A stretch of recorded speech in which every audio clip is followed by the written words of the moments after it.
Hey y'all, this is AL Thick Madame, and this is going to be a review on the last episode of Family or Fiance. Okay, the couple that is going to be featured in this episode, their names are Natasha and Romeo.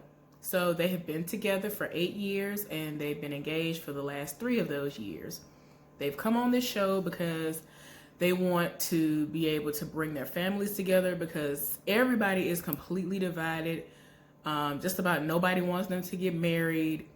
One of her cousins is there and they don't believe that she needs to get married in general. Somebody thinks that Natasha is, am I saying her name wrong? Did I say it wrong? Anyway, they think that she's a gold digger and she's just sitting at the house doing nothing and she lazy. And, from the way that they entered the house, I don't know. And then the way she was talking, I kind of feel like they have a relationship where she don't do nothing except, as far as work is concerned. I feel like she don't have a job. There's no job. And she just cooks and cleans and all that stuff all day. So we're going to see if I'm right as this, episode progresses. I'm just going to start it and stop it and all that other stuff. But yeah.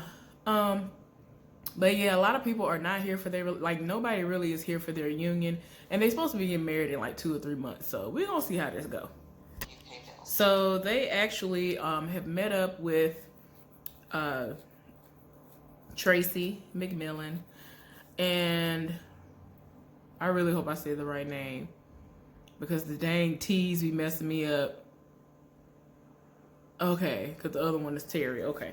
Tracy McMillan. It met up with her and she's giving out their tasks for the day. And Natasha is going to have to meet up with his people and she's going to do something that's, called My Week, I think. And she's basically going to outline and let everybody know, hey, this is what we do, throughout the week. And this is how the bills are paid. And he's going to have to cook dinner with and or for her people. You know what I'm saying? And that's when some questions are going to come out and they're going to be timed. And I think that they're going to have no more than 3 or 3.5 minutes in order to get everything out in relation to whatever questions are thrown out there. So we're going to see how all this go. Everybody's about to arrive and, we're going to see. A whole lot just happened and I'm real tired. So his people have gotten there and his people consist of his mama, his daddy, and his best friend.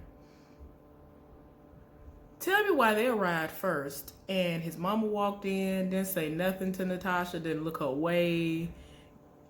Natasha might as well have been invisible because that's the exact way she was treated. The daddy did the same thing and he's tall and big. And I was just like, that's his daddy? What? Y'all, I don't know.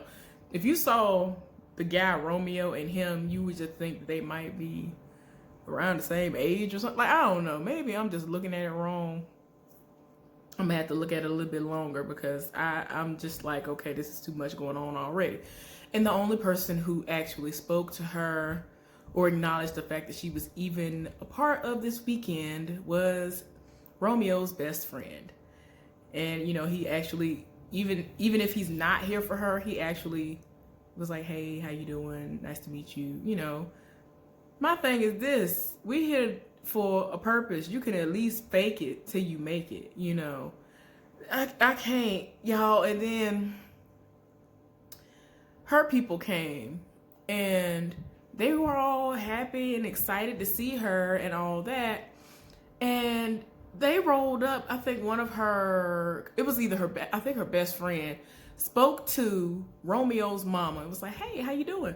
Whatever. She looked at her like, I was like, now I think part of it is because let me put it like this. I think a small part of why she looked at her like that is because she was tall. I don't know if she's naturally tall like that or if she had on heels that made it even more of a, kind of, you can't help but to see that, you real tall, like what's going on.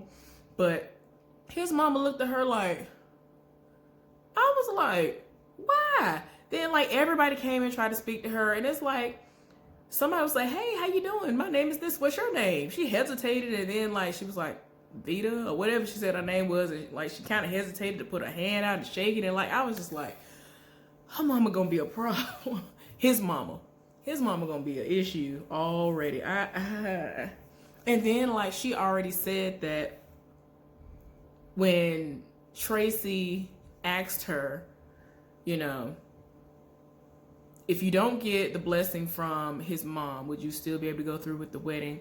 She says she doesn't believe that she would be able to, because like, why would I want to say yes to that when I won't be welcomed into the family? That's not the right way to go about it. And I know I wouldn't be here for it either. Like, I mean, depending on the situation, but as far as what I'm hearing already and the way she acting, I wouldn't want to be a part of that.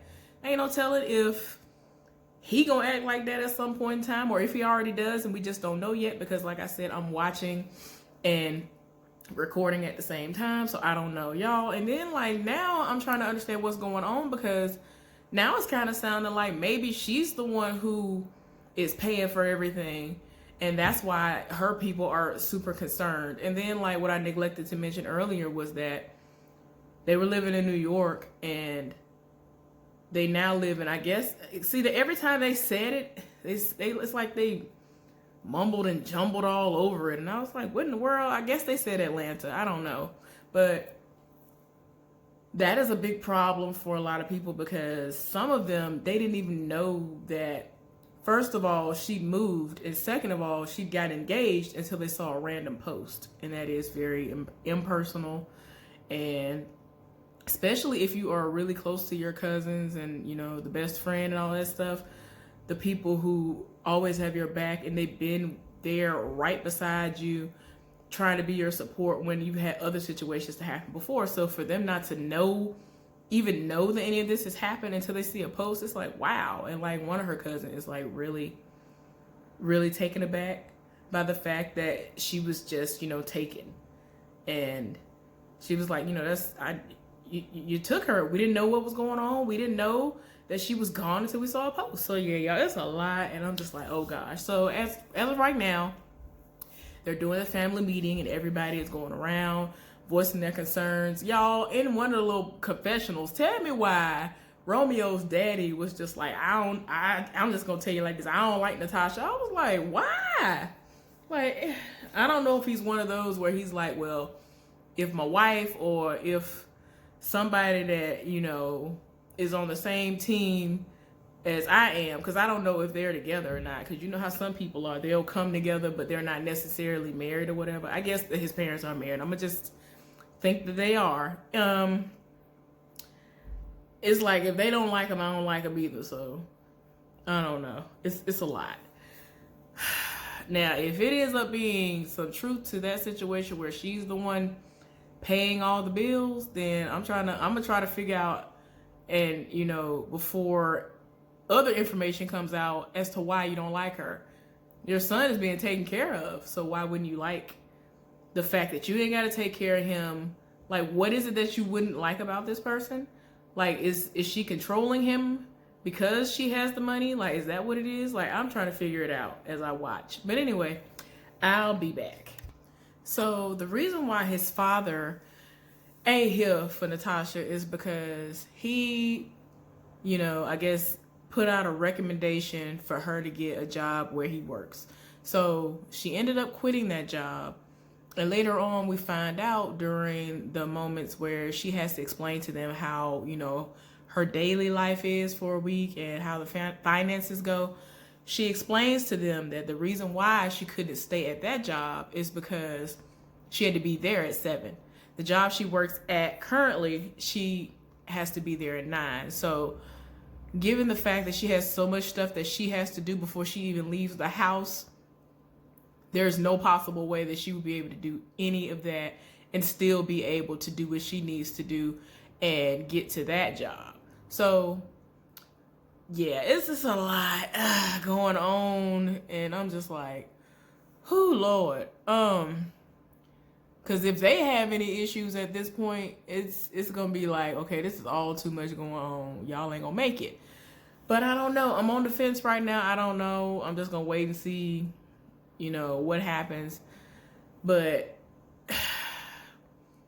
right now she's doing what she's doing with his family, and literally she wakes up at 5 and she gets her mom ready. Like, she has to wash her, all this other stuff, because her mother suffered a stroke and some other things, and she cannot fully care for herself, if at all. So she has to do all these things and get her ready. And then she has to get, I think that somebody comes and gets her, and they do some type of activities with her until like 5 or whatever time.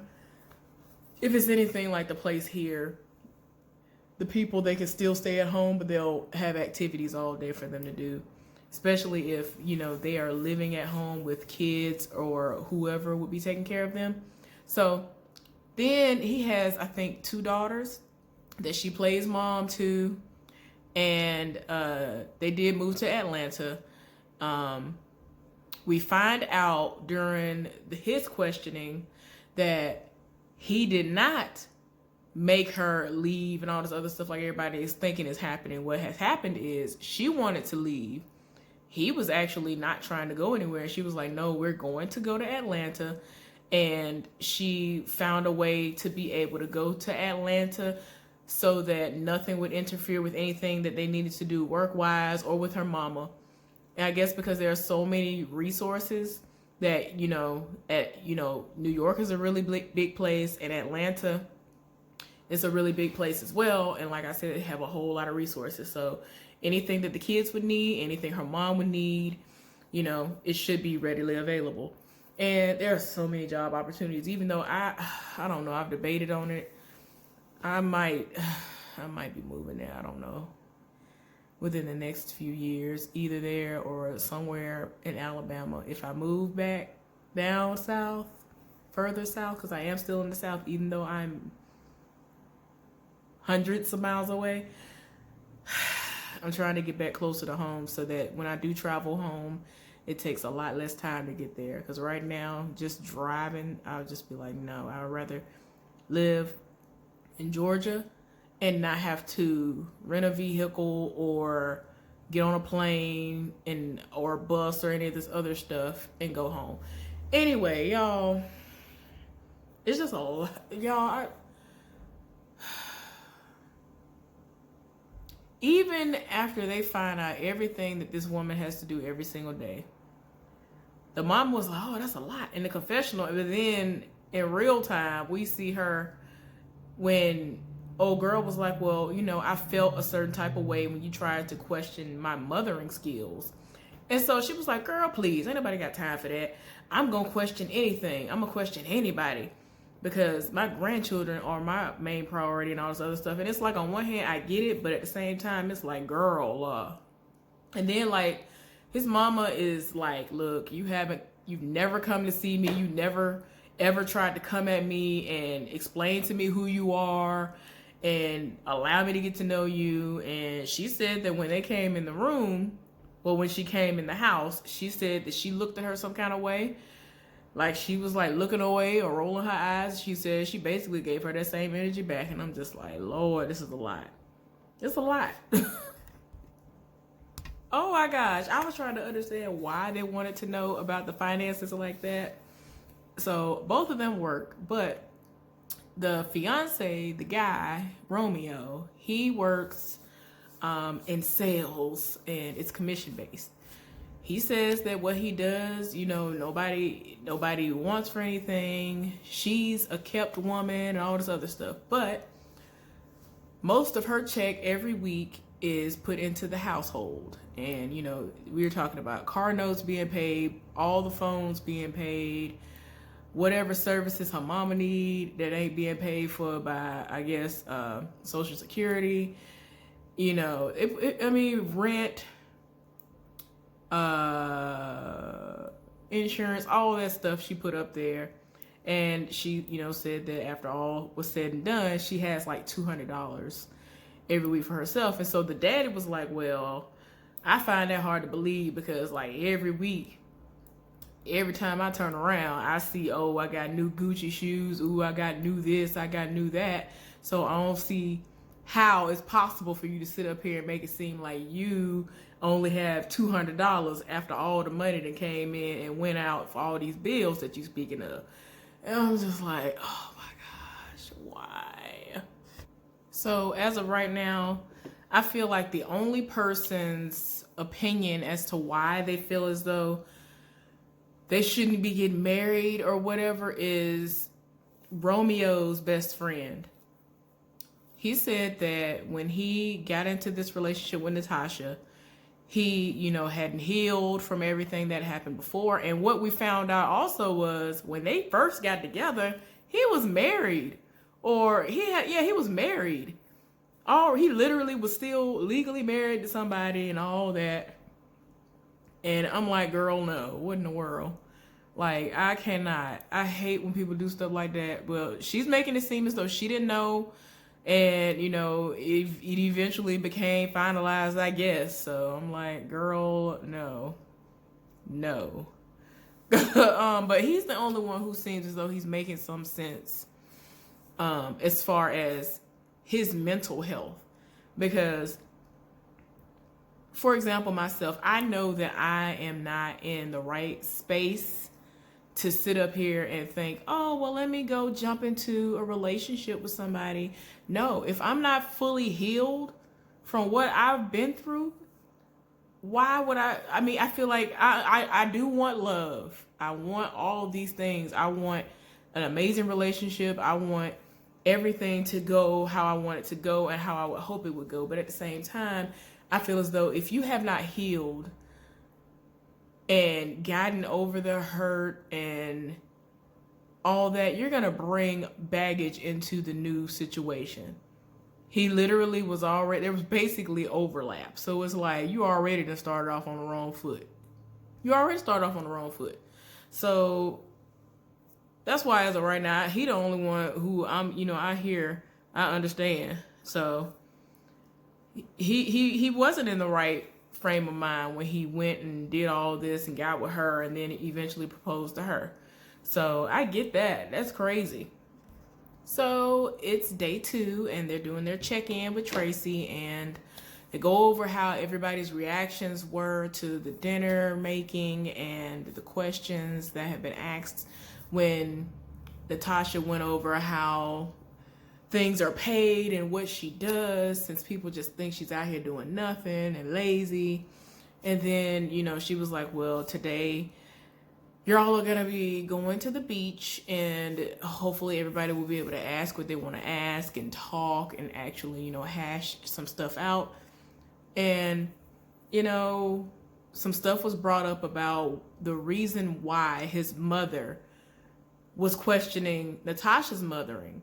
And she was like, well, maybe Tracy McMillan was like, well, do you think that it could quite possibly be why the reason why she did that was because she is not, she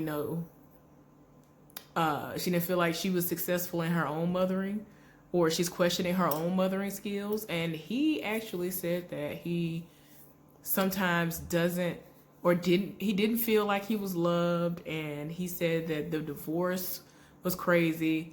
And that man is not his daddy. He is whoever who married his mama or whatever. Because I'm thinking, is that his biological father? Why he look like? Okay, so that's why. But anyway, and he was just like, I just feel the way that I feel because I've never seen a perfect example or a decent example of what a great marriage is supposed to look like. So he was just looking like, I'm just throwing stuff at the wall, trying to see what's going to stick, and hopefully this will work out. And also, Natasha, she has a thing where she gets in her own way as far as not speaking up for herself. And he has a tendency to just be like, oh, y'all coming at her? Okay, I see how y'all gonna do. Let me, speak up for both of us and all that. And so that's what happened. And so instead of her actually creating dialogue, she'll just kind of shrink back and not really say much of anything. And he'll just see the attack coming, and then he'll just be like, oh, what y'all not finna do with this. and he'll just go in. And it'll just seem as though she's standing there allowing him to just protect her. Which, I mean, in a way, I mean, that's what he's there for. But she should be able to speak up for herself and, you know, say, okay, these are the things that I have issues with. Going forward, can we, you know, work on those? But she hasn't been able to do that. So they've gone to the beach and everybody's sitting down and it seemed like it might be an okay time. And then Romeo asked his mom to, you know, let's go to the side. I want to talk to you for a minute. So against what she wants to do, she eventually gets up and they go walking. So he presents information to her that she does not agree with and she ain't here for, which is when he was growing up, he felt less than. He didn't feel like he got the affection that he should have gotten from her, and he didn't feel loved. He knew that his mama loved him, but he didn't feel it. And I guess the best way to describe it is the actions weren't there, or at least he didn't feel as though the actions weren't there. So it just got to a point where that New York, y'all know the New York attitude, the just puff it up type of situation was happening with her, and she was just like, don't go there, don't go there. And at one point in time, he mentioned how he felt a certain type of way because he wasn't sure whether or not his mama would look at him and see his daddy. And this is this man who, for whatever reason, they got divorced from one another and all that. And so, you know, he just wasn't sure as to whether or not she was sitting up here looking at him and seeing his daddy. And so she was like, no, it ain't a situation. I ain't never looked at you like that. All this other stuff. And she even went on her little, you know, private cam session. And she was like, I don't know why he was saying any of this. He does everything he's supposed to do. I'm proud of him. And, you know, she started listing off stuff. And so, y'all, we didn't get to see nothing outside of that when they went to the beach. Like, it was crazy. So when they went to the next scene, and this was them like eating dinner that night. And before anything really got started, he wanted to address his mama again, and she ain't trying to hear it. And, you know, she's really in her feelings because when they got back, she outside, and Natasha rolled up on her and was like, you know, dinner's ready. You know, do you want us to, you know, bring something out to you? Since she was actually saying, no, I'm not coming in. I don't want to eat. And so she was like, nah. But then when the scene happened, she actually was there before the food was, you know, everybody was passing the food around. So Romeo was like, look, I want to say something. You know, if I've offended somebody, I feel like I've offended people. And so his stepdaddy was looking like, well, you know, I mean, I wasn't offended today. You know, I don't even know what you're talking about.